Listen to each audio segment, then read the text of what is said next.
అసలు టీమిండియాకి ఏమైంది? T20 world ఛాంపియన్‌గా ప్రపంచాన్ని శాసించిన భారత జట్టు ఇప్పుడు వరుసగా 4 మ్యాచ్‌ల్లో ఓడిపోయింది. శ్రేయస్ అయ్యర్ కెప్టెన్‌గా చార్జ్ తీసుకున్న తర్వాత ఆడిన 5 మ్యాచ్‌లో 4 మ్యాచ్‌ల్లో ఓడిపోయింది. ఒక మ్యాచ్ వర్షం వల్ల రిజల్ట్ రాలేదు.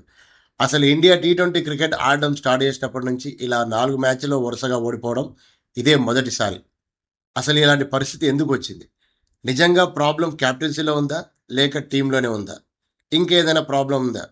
ఈ విషయాలు మనం ఈ వీడియోలో చర్చిద్దాం. శ్రేయస్ అయ్యర్ భారత టీ20 కెప్టెన్గా బాధ్యతలు చేపట్టిన తర్వాత ఆడిన అన్ని మ్యాచ్ల్లోనూ ఇండియా ఓడిపోయింది.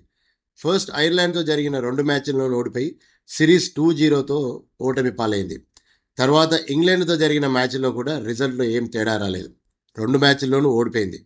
మరి రీసెంట్గా జరిగిన మ్యాచ్లో అయితే అత్యంత ఘోరంగా ఇండియన్ టీం కేవలం 76 పరుగులకే ఆలౌట్ అయి టీ20 చరిత్రలోనే అత్యంత భారీ ఓటమిని చవిచూసింది. అసలు ఇలాంటి డిఫీట్ ఇండియన్ టీం అసలు చూడలేదు.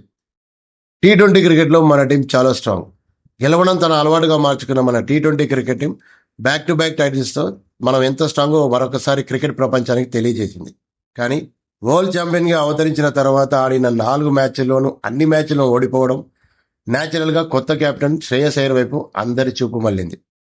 ఇలా టీం అన్ని మ్యాచ్ల్లోనూ ఓడిపోవడానికి కారణం కేవలం కెప్టెనా అంటే నా అభిప్రాయం ప్రకారం అస్సలు కాదు. కెప్టెన్ కోచ్తో కలిపి ఫైనల్ 11ని సెలెక్ట్ చేయడం, గేమ్ ప్లాన్ని డిజైన్ చేయడం, ఫీల్డింగ్ సెట్ చేయడం అండ్ బౌలింగ్ చేంజెస్ చేయడం ఇవన్నీ మేజర్గా కెప్టెన్ డ్యూటీస్.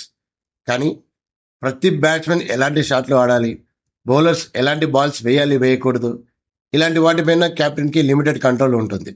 అలాగే లాస్ట్ 4 మ్యాచెస్లో చూస్తే మన టీమ్ స్టాండర్డ్స్ తగ్గ ఫీల్డింగ్ అయితే మన వాళ్ళు చేయలేదు. సో కెప్టెన్ అనేవాడే అన్ని విషయాల్ని కంట్రోల్లో పెడతాడంటే డెఫినెట్గా కాదు. క్రికెట్ అనేది ప్లేయింగ్ 11 అంటే ఇది కంప్లీట్గా టీమ్ గేమ్. ఒక కెప్టెన్, ఒక బ్యాట్స్మెన్, ఒక బౌలర్ డిసైడ్ చేసే గేమ్ కానే కాదు. అసలు ప్రాబ్లం ఎక్కడుందని అనలైజ్ చేస్తే లాస్ట్ 4 మ్యాచెస్లో బ్యాటింగ్, బౌలింగ్ అండ్ ఫీల్డింగ్లో మన స్టాండర్డ్స్ దగ్గర పర్ఫార్మెన్స్ అయితే మన టీం చూపించలేదు. ఇక బ్యాటింగ్ విషయానికి వస్తే ఆల్మోస్ట్ చెప్పుకోదగ్గ స్కోర్ అయితే ఏ బ్యాట్స్మెన్ చేయలేదు. ఒక మ్యాచ్లో తిలక్ వర్మ 50, ఒక 2 మ్యాచ్లో అభిషేక్ శర్మ, ఇషాన్ కిషన్ 40+ స్కోర్ చేశారు. కానీ అది మన స్టాండర్డ్స్ దగ్గర స్కోర్స్ అయితే కాదు. అండ్ అవి మ్యాచ్ విన్నింగ్ పర్ఫార్మెన్స్ కాదు. మరీ ముఖ్యంగా చెప్పాలంటే మ్యాచ్ విన్నింగ్ పర్ఫార్మెన్స్ అయితే కావు. ప్రతి మ్యాచ్లో కాన్స్టెంట్గా పవర్ ప్లేలో ఇండియా వికెట్ పడిపోయాయి. పవర్ ప్లేలో వికెట్ పడ్డప్పుడు న్యాచురల్గా మిడిల్ ఆర్డర్ మీద ప్రెషర్ ఉంటుంది. ఆ ప్రెషర్ని తట్టుకొని డెలివరీ చేసే పార్ట్నర్షిప్ అయితే ఏ మ్యాచ్లోనూ బిల్డ్ అవ్వలేదు. ఇది మెయిన్ రీజన్. ఇక బౌలింగ్ డిపార్ట్మెంట్ విషయానికి వస్తే మనం వీటి గురించి కొంచెం తక్కువ మాట్లాడుకుంటే బెటర్. ఈ 4 మ్యాచెస్లో మన బౌలింగ్ చాలా వీక్గా కనిపించింది. పేస్ బౌలింగ్ డిపార్ట్మెంట్ చాలా వీక్గా కనిపించింది. హర్షదీప్ సింగ్, హర్షిత్ రాణా అండ్ ప్రసిద్ కృష్ణ వీళ్ళెవరూ చెప్పుకోదగ్గ పర్ఫార్మెన్స్ ఇవ్వలేదు. మరీ ముఖ్యంగా ఐర్లాండ్ అండ్ ఇంగ్లాండ్ బ్యాట్స్మెన్ వీళ్ళ బౌలింగ్లో చాలా ఈజీగా రన్స్ చేశారు. ఇక డెత్ ఓవర్లో అయితే వీళ్ళ బౌలింగ్లో విపరీతంగా రన్స్ రావడం, ఏమాత్రం కంట్రోల్ లేకుండా రన్స్ ఇచ్చారు వీళ్ళు. స్పిన్ బౌలింగ్లో కూడా అంత నోటబుల్ పర్ఫార్మెన్స్ ఏది రికార్డ్ అవ్వలేదు. చాలా కాలం తర్వాత టీంలో కంబ్యాక్ ఇచ్చిన రవి బిష్ణయ్, మరీ ముఖ్యంగా ఆయన వేసిన ఒక ఓవర్లో వచ్చిన 29 రన్స్ ఆల్మోస్ట్ గెలుస్తుందన్న మ్యాచ్ ఇంగ్లాండ్ కంఫర్టబుల్గా గెలిచేసింది. దానికి తోడు ఫీల్డింగ్ మిస్టేక్స్ ఇవన్నీ కలిపి టీమిండియా వరుసగా 4 మ్యాచ్లో ఓడిపోవడానికి ప్రధాన కారణాలు. ఇక శ్రేయస్ అయ్యర్ కెప్టెన్సీ విషయానికి వస్తే శ్రేయస్ అయ్యర్ ఐపీఎల్ సీజన్లో ఆల్రెడీ ప్రౌడ్ కెప్టెన్. తను ఎంత సక్సెస్ఫుల్ కెప్టెనో ఐపీఎల్లో మనం ఆల్రెడీ చూసాం. కాకపోతే ఐపీఎల్ మ్యాచెస్లో సిచ్యువేషన్స్ అండ్ ఇంటర్నేషనల్ మ్యాచెస్లో సిచ్యువేషన్స్ సేమ్ ఉండవు. కానీ ఇట్స్ టూ ఎర్లీ. అతను క్యాప్టెన్గా కేవలం 4 మ్యాచెస్ ఆడాడు. అఫ్కోర్స్ 4 మ్యాచెస్లో ఇండియా ఓడిపోయింది.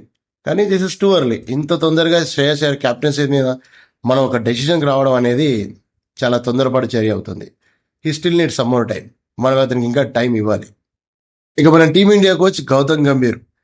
గౌతమ్ గంభీర్ సపోర్ట్ చేసే ఫార్ములా ఒకే ఒక ఫార్ములా, అగ్రెసివ్ క్రికెట్. అయితే ఇది అన్ని సిచ్యువేషన్స్లో వర్కౌట్ కాదనడానికి లాస్ట్ జరిగిన ఐర్లాండ్, ఇంగ్లాండ్ టూర్ చాలా క్లియర్ ఎగ్జాంపుల్. టీమిండియాకి ఒక పర్ఫెక్ట్ ఎగ్జాంపుల్ సెట్ చేసాయి ఈ 4 మ్యాచెస్. ఇండియా ఓడిపోతే ఓడిపోయి ఉండొచ్చు, కానీ ఇలాంటి ఓటమి ఎన్నో పాఠాలు నేర్పిస్తుంది. సో వీటిని చూసైనా మన టీం గేమ్ ప్లానింగ్ కానీ టీం స్ట్రాటజీ కానీ మారుతుందని అనుకుంటున్నాను. ఈ బ్యాక్ టు బ్యాక్ లాసెస్ నుంచి బౌన్స్ బ్యాక్ అవడానికి డెఫినెట్గా టీమిండియా బ్యాటింగ్ అండ్ బౌలింగ్ ఆర్డర్లో మాత్రం కొన్ని చేంజెస్ చేయాల్సి ఉంటుంది. అండ్ ఫీల్డింగ్ మన స్థాయి తగ్గట్టు డెలివరీ చేయాల్సి ఉంటుంది. క్రికెట్ ఆడినప్పుడు గెలవడం ఓడవడం సహజం, కానీ ఇలా ఓడిపోవడం మాత్రం ఫ్యాన్స్ డైజెస్ట్ చేసుకోలేకపోతున్నారు. అయితే నేను ఒక మాట చెప్పాలనుకుంటున్నాను. మనం వరుసగా మ్యాచెస్ గెలుస్తూ అప్పుడప్పుడు ఇలా కింద పడడం లాంగ్ రన్లో టీమిండియాకే చాలా మంచిది. రేపు ముందు ముందు ఆడే పెద్ద పెద్ద సిరీస్లకి అండ్ 2028 వరల్డ్ కప్కి, రాబోయే ఆసియా కప్కి ఇలాంటి ఫెయిల్యూర్స్ కొన్ని డెఫినెట్గా కొన్ని లెసన్స్ మనకు వదిలిపెడతాయి. ఇది టెంపరీగా మనల్ని బాధ పెట్టినా నెక్స్ట్ ఆడబోయే ఇంపార్టెంట్ సిరీస్కి మాత్రం ఇవి డెఫినెట్గా హెల్ప్ అవుతాయని నేను అనుకుంటున్నాను. 4 మ్యాచెస్ కంటిన్యూస్గా టీమిండియా డిఫీట్ అవ్వడం ఫ్యాన్స్ని డిసప్పాయింట్ చేసింది. కానీ new captain Shreyas Iyer and team India డెఫినెట్గా స్ట్రాంగ్ కంబ్యాక్ ఇస్తుందని మాత్రం మనం ఆశిద్దాం.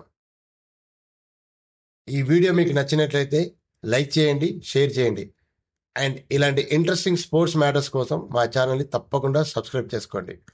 Thank you for watching. జై హింద్.